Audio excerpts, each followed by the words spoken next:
Hi, this is Dr. Carla Bloom, and I am here again with another phenomenal CCGA graduate, Brooke Baskin, and she is going to tell us about herself. And Brooke, why don't you take it away? Hi, my name is Brooke Baskin. I graduated in 2014 from CCGA with my Bachelor's of Psychology, Community, and Organizational Leadership. So it was an interesting degree because I did have some leadership classes along with my psych classes. I almost thought of it kind of like as a business psych degree at the end of the day. Um, After school, I didn't really know what I wanted to do. So I wanted to get my feet wet in mental health. So I started working at St. Simon's by the Sea as a mental health technician, which is pretty much like a mental health CNA kind of, but less dirty work, more mental work. And I did that for about a year and asked around, talked to people with social work degrees, talked to people with professional counseling degrees, psychiatric nurses, psychiatrists, um, everything, and just kind of, learned as much as I could that year in the trenches. And then I decided to apply for my master's in counseling. So after I was a mental health technician, I worked in admissions for 2 years, and I took crisis calls and helped assessments and intake and all of that. Then the admissions department said you needed to have a master's degree to stay in there. So I was kind of in limbo, but they didn't want to lose me. So then I was in the medical records department for 3 months.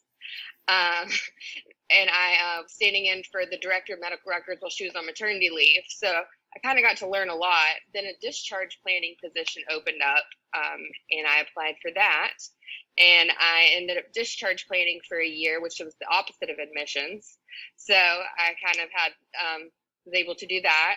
And then I started really getting into my master's in counseling. It took me 3 years because I was working full time. Most people, it takes, 2 years.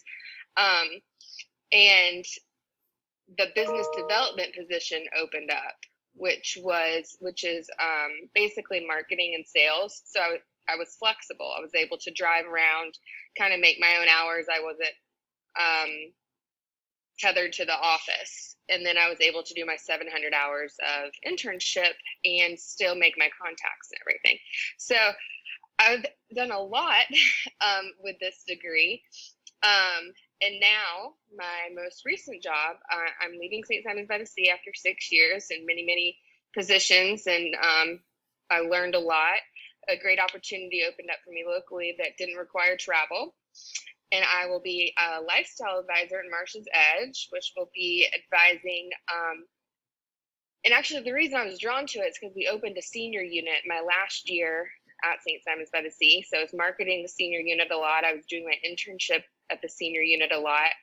And I didn't think I would like it as much as I did. And I really enjoy working with seniors and their families. It's just a really complicated dynamic, as you'll learn in adults and aging and how the relationships, the families change. And so this opened up, no travel, more money. I get to help people transition in a really important time of their life and figure out what's best for them, whether it's Marsh's Edge or whether it's something else. And then I guess so I've done a lot with my psych degree. Who knew what I was going to do with it? But that's the biggest advice I would give. One, take advantage of your service learning. It's such a great opportunity to find out your strengths, and it's basically a safe risk. It's basically a time for you to figure out what you do and do not like, but it's not something that you're having to do a job for. It's something you're doing 20 hours with. So I feel like I learned a lot about what I was capable of doing within the community with my service learning. Working with the United Way and CASA was the two that I worked with the most. But take those opportunities to really learn and soak up from the people in the community what they did to get there. I'd also say learn what opportunities are there with psych afterwards. I did professional counseling, but sometimes I'm thinking maybe I should have done social work. To really educate yourselves on the different pathways afterwards, and what the pros and cons are for all of those. Or do you want to do research? I thought it was great for me to take a year off in between, and some people just jump in. But basically find out what's best for you and do as much research as you can, because there's so much opportunity for mental health. And when people ask me why I got my master's in counseling instead of getting my MBA, I tell them because EQ is so much more important, in my opinion, or equal to, if not more important than IQ. And knowing how people work, there's some MBA locks you into a business degree. Counseling or social work, everything involves people and how people work. And you can crunch the numbers and you can figure all that out, but figuring out people is some of the hardest but most rewarding thing to do. And I think that's why I thought my master's in counseling was the best avenue for me, and didn't put me in a box. I could do so much with it. Brooke, what amazing wisdom. And I'm listening to you, and I know that you're going to be informational and inspirational. And I think you know this, but we're so proud of you and that you are our graduate. And we couldn't be more pleased that you have gone on and done such great work in the community. And I'm super excited for your new opportunity. I think you're going to be phenomenal. Thank you again so much.